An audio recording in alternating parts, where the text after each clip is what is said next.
What's going on, guys? Welcome to Everything Always. My name is Michael Roman, aka All Fires, and the Deadpool and Wolverine PR train continues today with brand new still shots from Total Magazine, and they continue to be extremely coy with the Easter eggs they give away. But there is one still shot that we do have to break down, because not only did we spot Juggernaut in a very inconspicuous spot, but also the first official return of Toad from the X-Men franchise, and what a lot of people are thinking might actually be the return of a Blade variant. We're breaking down the latest new scene reveals and a couple of still shots that came out today from Total Magazine. But first, if you could grab the subscribe button. We do daily Marvel content at the channel, and that's all we do. Everything from official Easter egg breakdowns, trailers, and reviews to the occasional industry insider report and everything in between. So if that sort of thing's for you, hit the subscribe button, leave a comment down below. That will automatically enter you to win our ongoing PS5 giveaway. The next one is right around the corner to coincide with Deadpool and Wolverine's release. Again, all you got to do be a sub, leave a comment. If you want, stick around at the end of the video. We get into all the giveaway stuff again there. Okay, so of the three shots, this one is probably the money shot, and we're going to go slowly from left to right because there's about 4 POIs, or people of interest, in this photo. The first of which a lot of people missed because he's clearly easy too.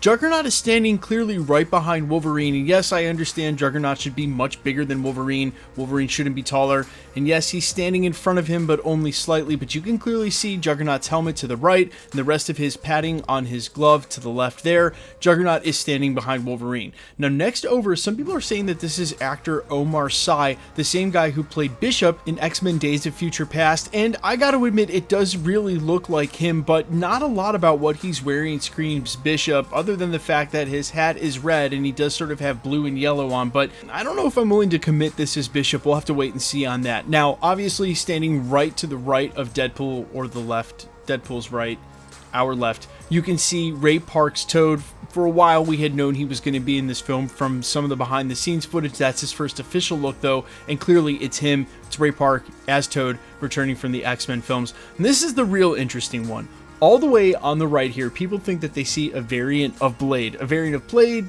portrayed by rapper Sticky Fingers from the Blade, the series back in 2006. Now, I'm not willing to commit this as Blade either. I for sure think it's the black trench coat that has everybody thrown off. However, I will also admit that he sort of looks like that actor, and we've already heard that Wesley Snipes could be returning as a Blade variant here soon, meaning we're going to get all the Blades in the world except for Mahershala Ali, and that's just about right. Now, next up is this shot here, which the coloring is pretty interesting because it looks like a mix between two specific shots we've seen, and I will issue the lightest of spoiler warning because we're going to cut to some behind-the-scenes footage, but there's this one that's been making its rounds of Deadpool and Wolverine walking through a green field. It certainly looks like that from this photo. But then there's also, at the end of that green field, the footage that leaked out with Deadpool, Dogpool, and Wolverine meeting up with what we're still calling the samurai variant of Deadpool. That's where we assume he's going to get those gold-tipped guns. And so it looks like this is taking place sort of in between those two scenes, or a mesh of the two. Now, the final HD photo we got is this one of Wolverine, where it looks like he's already been engaged in quite a bit of battle, because when we see him earlier in the trailer and the other still shots, his yellow costume is not that dirty.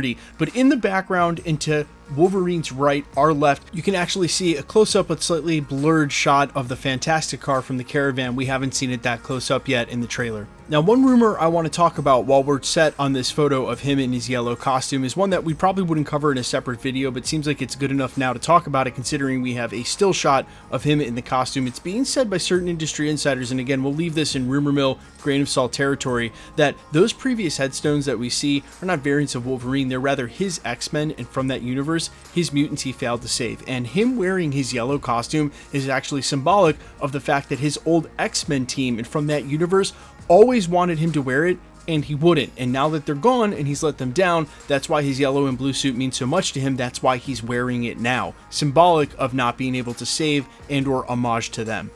And look, it became such a thing anyway, Hugh Jackman getting to wear the yellow and blue costume. Kevin Feige famously said when Ryan Reynolds approached him with Hugh Jackman coming back that that was the one thing that they had to do. I'm not surprised they actually attached some lore, some explainer, some actually story behind it. That's what good movie makers and storytellers do. And so since it's such a point of contention in the fandom, contention maybe not the right word, but since everyone wanted to see it and it's such a huge part of Hugh Jackman coming back in the zeitgeist, especially for X-Men, the X-Men movies, the fact that he never wore it, them attaching some actual real-world connotation and contextualization by making it something symbolic and meaningful to this variant of Wolverine is exactly what you'd expect, again, from good writers, good storytellers, and I think the kind of thing we can expect to be in for here. They're not just doing things for the sake of it or going through the motions. These are actual fans who understand what they're working with, and that's why we're going to see such amazing cameos in the film. I think it's also why they've gone out of their way so far not to show us much about this film, because I truly believe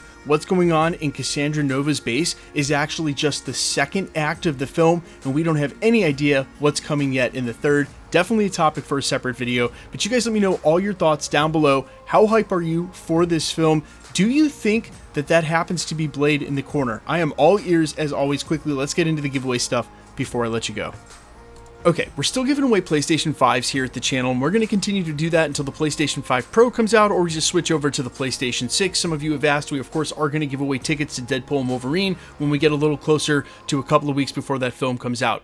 All the same rules, though, will always apply for giveaways here at the channel. Super simple. All you got to do, be a subscriber, so hit the subscribe button. Then you also got to leave a comment on this video, and because it's truly random, the more videos you comment on, the better chance you have of winning. The best way to keep up with the content will always be to hit the notification bell with all notifications turned on. And as always, if you like today's video, I'd appreciate it if you'd hit the like button. Now, I also want to address one other thing here at the channel, because the giveaways, especially with the tickets, are going to start up a lot more frequently. Guys, please be safe and vigilant on YouTube or really any platform. They've left our channel alone for about a year now, but unfortunately have targeted some of my other friends' channels in different corners of YouTube. If you should ever get a comment from someone on a channel claiming to be that content creator, please remember that anybody can take anybody else's profile photo, pretend to be them, and this is a whole ruse or scam to get you to try to reach out on Telegram or WhatsApp. That's usually what their account name is, and then it's all to try to get you to pay for shipping for a prize that doesn't exist. Please remember, no YouTuber, no content creator will ever charge you for shipping if you've won a prize,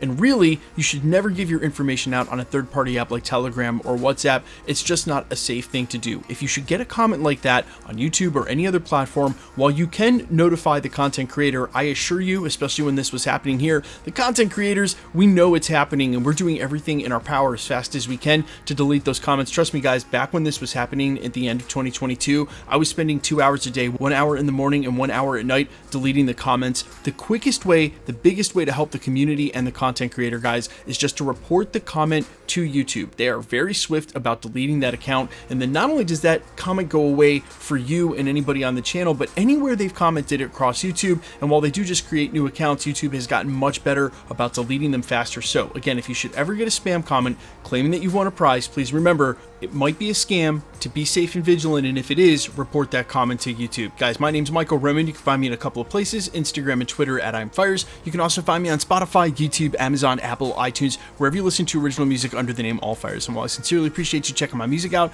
thanks for checking this channel out. Stick around. We'll be posting again real soon.